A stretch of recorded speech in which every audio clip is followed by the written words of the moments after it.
going to solve problem of chapter mechanical properties of fluid and question number is 2.6. क्या दिया हुआ है question, आओ देखते हैं.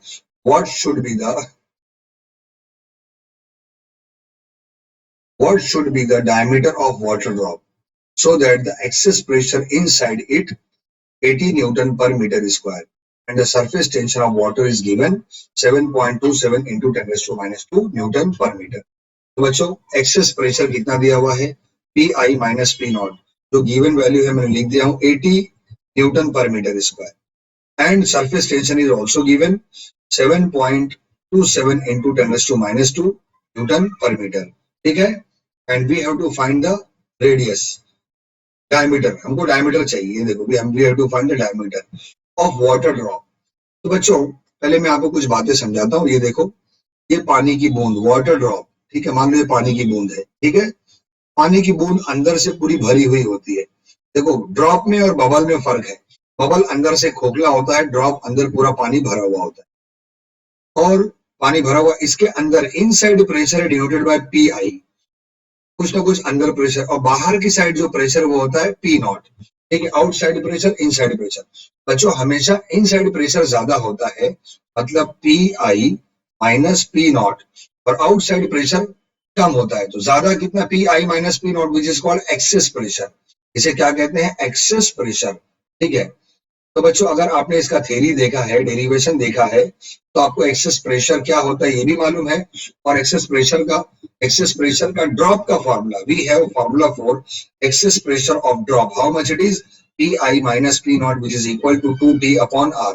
देखो बबल का फॉर्मूला अलग है और ड्रॉप का फॉर्मूला अलग है. ठीक है, तो एक्सेस प्रेशर ऑफ ड्रॉप का फॉर्मूला है 2t अपॉन आर. तो बच्चों हमको डायमीटर चाहिए, ये देखो डायमीटर निकालना है, लेकिन डायमीटर निकालने से पहले हम लोग क्या निकालेंगे, रेडियस निकालेंगे. तो बच्चों आओ पहले रेडियस निकालते हैं.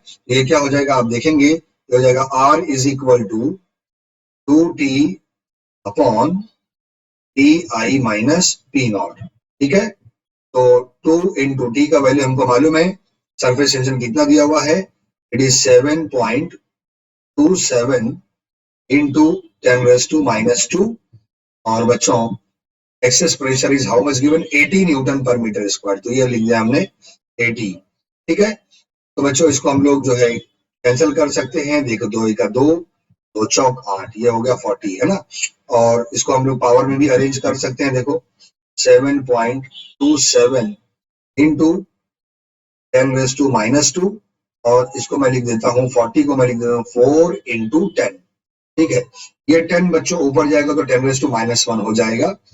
और हम रेडियस सॉल्व करते हैं और देखो ये हो गया r इज इक्वल टू, पहले मैं लिख रहा हूँ 7.27, now it is divided by 4, और ये 10 ऊपर गया तो पहले से 10 raised to minus 2 है, और ये 1 गया तो 10 raised to minus 3 हो गया. इसको कैंसिल करते हैं, 4 एका 4. ठीक है, बचा कितना 3, है ना, पॉइंट लगा दिए. 4 अठे 32, 4 अठे 32, फिर देखो 4 एका 4, बचा कितना 3, 0 लगाए तो 4 सत्ते 28. यानी आपको रेडियस कितना मिलता है, रेडियस मिला आपको 1.817 into 10 raised to minus 3 metre में लिखते हैं रेडियस को. ठीक है, और थोड़ा एग्जिट करना चाहते हैं तो देखो 7 है, ये 7 5 से बड़ा है, इसको एक दे देगा तो ये 2 हो जाएगा. और चूंकि ये 2 5 से छोटा है तो डायरेक्ट हट जाएगा. यानी आप इसको रेडियस लिख सकते हैं 1.8 भी लिख सकते हैं, या 1.82 इंटू 10 raised to minus 3. ये आपको क्या मिल गया, रेडियस मिल गया. बच्चों जब रेडियस मिल गया तो डायमीटर भी निकाल सकते हैं. आप जानते हैं diameter which is equal to 2 time of radius. Okay, तो बच्चों 2 इंटू रेडियस की वैल्यू है 1.8 into 10 raised to minus 3. Multiply करेंगे 2 अठे 16, पर गया 1 2 का 2 और 1 3, it is 3.6 into 10 raised to minus 3 metre. तो बच्चों आपको रेडियस कितना, डायमीटर कितना मिला, 3.6 into 10 raised to minus 3 metre. You also can write diameter is 3.6 10 raised to minus 3 के बदले मिलीमीटर. ओके, तो इज द आंसर. बहुत इजी क्वेश्चन है बच्चों, आपको समझ में आ गया होगा. स्टॉप करते हैं, गुड बाय.